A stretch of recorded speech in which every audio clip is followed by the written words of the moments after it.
오늘 우리에게 주신 하나님 말씀은 창세기 43장 1절부터 14절까지 말씀입니다. 한 절씩 교독하겠습니다. 그 땅에 기근이 심해졌습니다.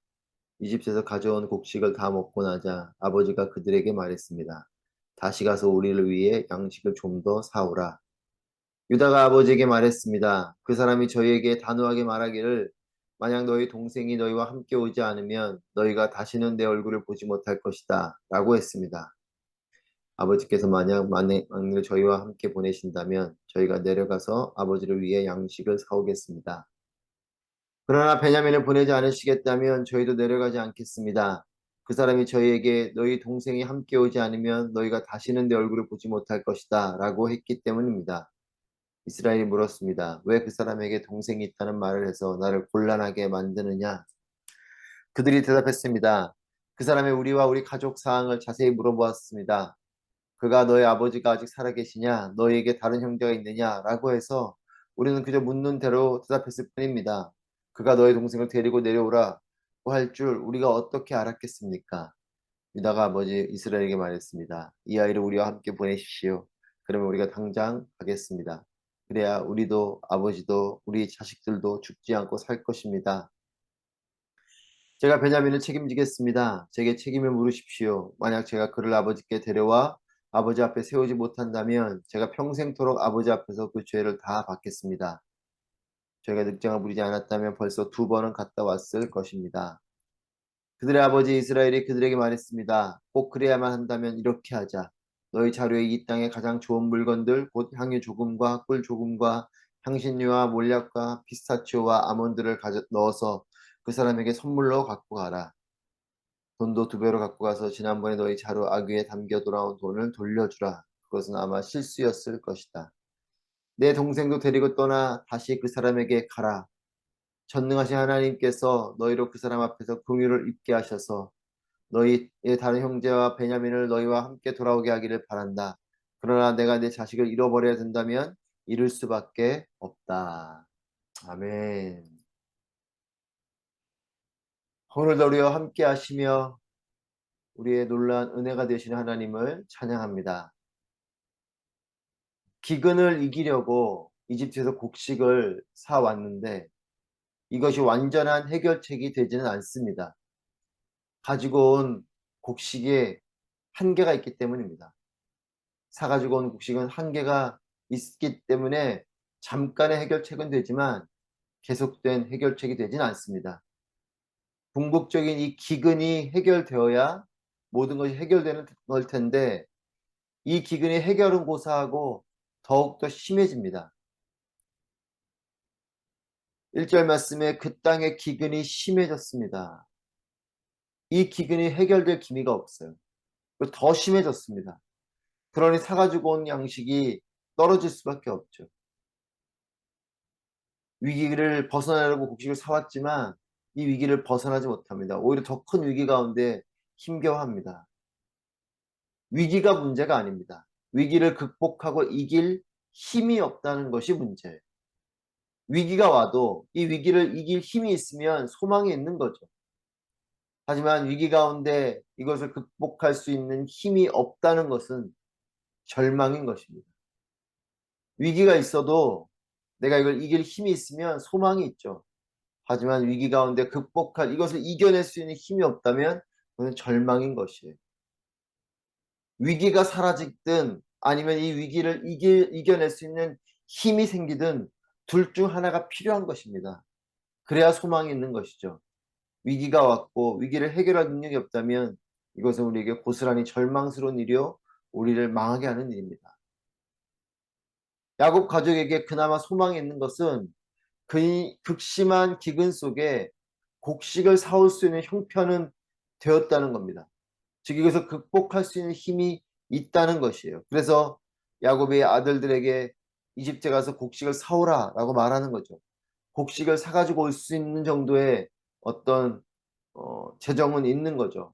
그래서 소망이 있습니다. 2절 말씀에 이집트에서 가져온 곡식을 다 먹고 나자 아버지가 그들에게 말했습니다. 다시 가서 우리를 위해 양식을 좀 더 사오라. 그러나 돈으로 해결할 수 없는 일이 있습니다. 3절 말씀. 유다가 아버지께 말했습니다. 그 사람이 저희에게 단호하게 말하기를 만약 너희 동생이 너희와 함께 오지 않으면 너희가 다시는 내 얼굴을 보지 못할 것이다 라고 했습니다. 너희 동생이 함께 오지 않으면 내 얼굴을 보지 못할 것이고 뭐 얼굴을 볼 수 없으니 곡식 사는 일은 불가능한 일이죠. 돈이 있어도 담당자가 허락하지 않으면 안 될 일입니다. 자격의 문제죠. 제한한 조건을 충족해야 만날 수 있고 제한한 조건을 충족시켜야 곡식을 살 수 있는 것이에요. 내가 아무리 돈이 있다고 해도 이 사람이 날 만나주지 않고 받아주지 않으면 살 수가 없는 일이기 때문에 살 수가 없습니다. 자격의 문제인 거죠. 여러분, 내가 가진 것으로 할 수 있는 것이 있고 아무리 많이 가져도 할 수 없는 것이 있습니다. 자격이 필요한 일들은 그렇죠. 내가 아무리 돈이 있다고 해도 자격이 안 갖춰지면 조건이 안 갖춰지면 할 수가 없는 일들이 있습니다. 돈으로 할 수 없고 다른 것으로 할 수 없어요. 내가 가진 지식으로 할 수 없고. 여러분, 하나님의 일은 하나님 마음에 합해야 가능한 것입니다. 곡식을 사는 일도 이 총리 요셉의 마음에 합해야 가능한 것이에요. 하나님의 일은 하나님 마음에 합해야 가능한 것으로 구원도 그렇고요. 하나님께서 약속하신 축복도 그렇고요. 이와 같이 구원이나 약속에 따라 주시는 축복 이와 같은 건 그에 따른 우리에게 말씀하신 조건들이 갖춰져야 가능한 것입니다. 돈이 있다고 구원을 이룰 수 없죠. 돈이 있다고 축복을 가져올 수 없습니다. 여러분, 그렇기 때문에 원하는 것과 이룰 수 있는 것에는 차이가 있어요. 원한다고 내가 다 이룰 수 없습니다. 원하는 것과 이것을 이룰 수 있는 것은 차이가 있다. 야곱은 곡식을 요청합니다. 원하는 것이 있죠. 아들들은 자격을, 즉 조건을 요청합니다. 4절 말씀입니다. 아버지께서 만약 막내를 저희와 함께 보내신다면 저희가 내려가서 아버지를 위해 양식을 사오겠습니다. 야곱은 그저 기근 가운데 굶고 있으니 양식을 사오라고 자신이 원하는 것을 말했고 아들들은 이것을 사가지고 올 수 있는 자격을 말하는 거예요. 원하는 것을 말하는 야곱과 이룰 수 있는 이 자격을 말하는 아들들. 여러분, 원하는 것은 있고 이에 대한 자격 요건을 허용할 수 없기 때문에 야곱이 버럭 화를 냅니다. 곡식은 원하고 하지만 아들을 보내라는 그 조건은 내가 허용할 수 없는, 그러니 야곱이 화를 냅니다. 6절 말씀입니다. 이스라엘이 물었습니다. 왜 그 사람에게 동생이 있다는 말을 해서 나를 곤란하게 만드느냐. 여러분, 우리의 원망도 이와 같지 않습니까? 왜 그걸 그렇게 해서, 왜 그걸 거기 그렇게 두어서, 왜 하필 거길 가서 등등 우리도 이와 같은 원망을 하죠. 그러나 여러분, 사실을 보면 이 아들들이 야곱을 곤란하게 하려고 베냐민 이야기를 꺼낸 것은 아니죠. 야곱의 원망일 뿐입니다. 여러분, 절망적인 상황이 오면 사람들은 두 가지를 합니다. 고통에서 도망치든 아니면 고통을 다른 사람에게 전가하든. 이 절망의 상황을 벗어나기 위해서 고통으로 도망쳐버려요. 아니면 고통이 한가운데 있을 때는 그 고통이 내가 고스란히 떠안는 것이 괴롭기 때문에 다른 사람에게 전가합니다. 저 사람 때문에, 이런 상황 때문에 이런 일이 벌어졌다라고 탓을 하죠. 이런 야곱의 마음을 헤아려 유다가 안심시키며 말합니다. 베냐민을 우리와 함께 보내십시오. 이렇게 말합니다. 그러면 곡식을 사올 수 있고 또 우리도 아버지도 우리 자식들도 죽지 않고 살 것이다 라고 말합니다. 베냐민 한 명 살리려다 우리 모두 죽게 생겼다라는 현실적인 이야기를 하는 거죠.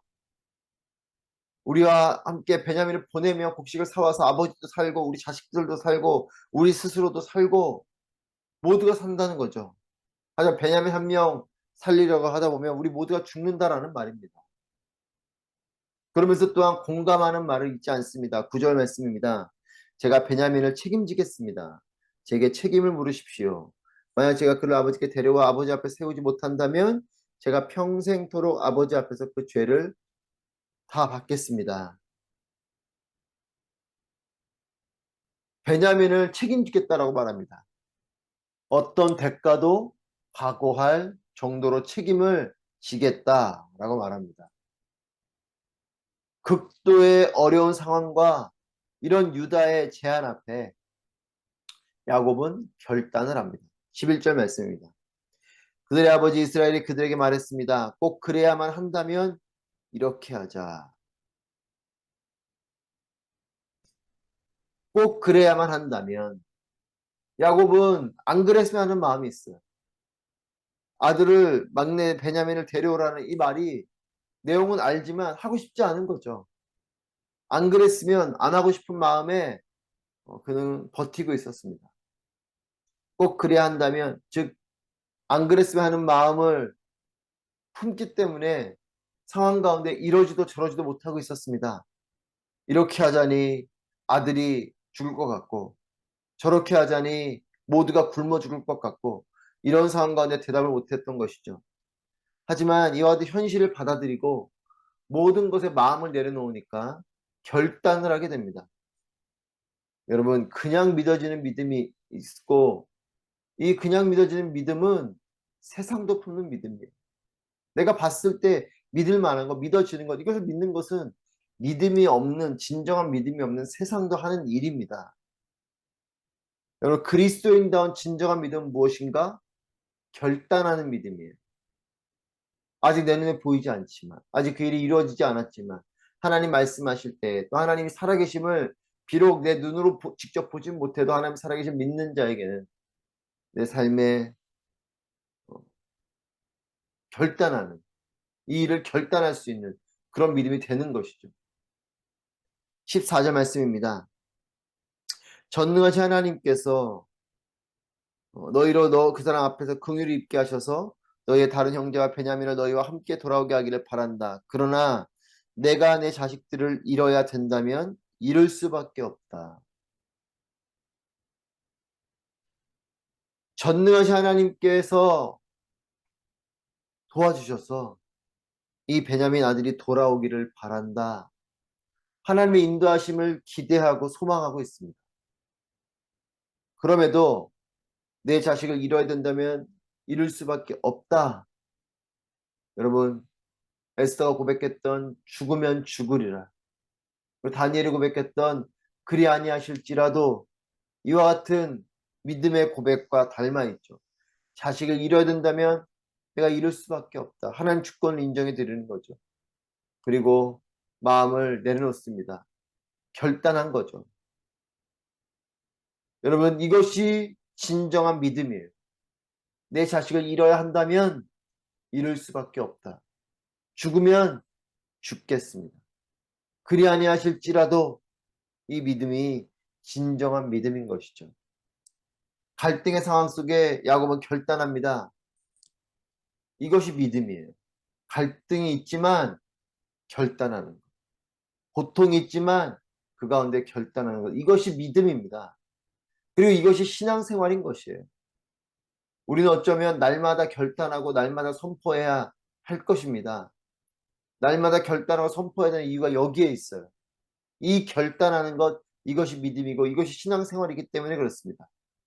내가 하나님을 온전히 믿고 바라보기를 결단하는 것이 신앙인 거죠.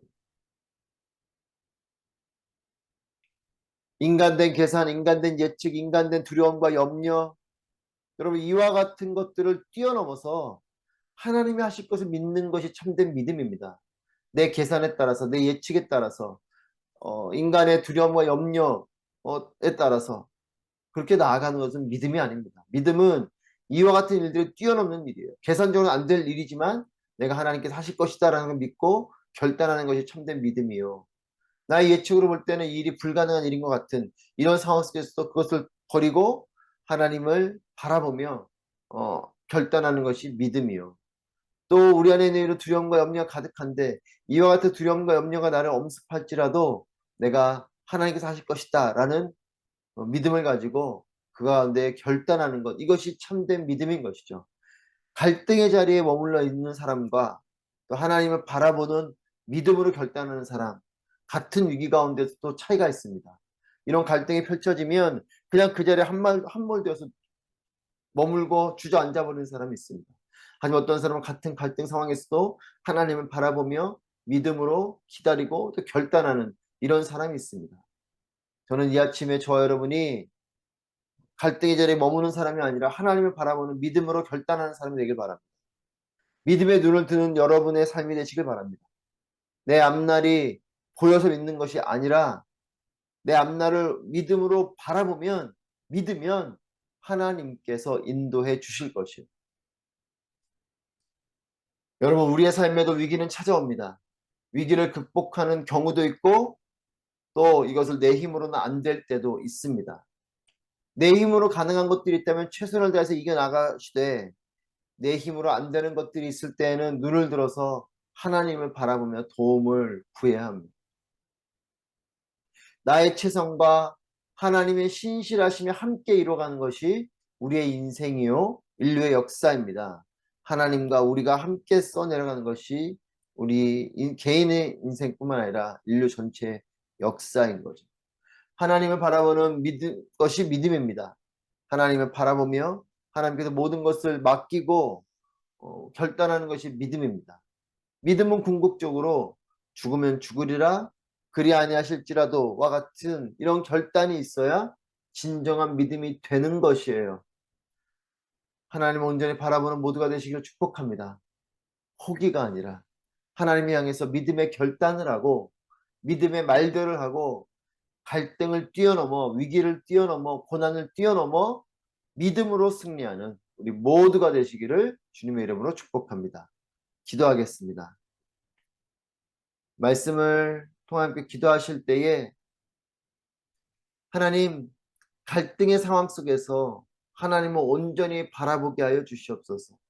믿음으로 선포하고 결단하게 하시고 두려움과 염려, 원망의 마음들이 담대함과 소망과 또 하나님을 향한 기대의 마음으로 새로워질 수 있도록 주의 은혜를 베풀어 달라고 함께 기도하도록 하겠습니다.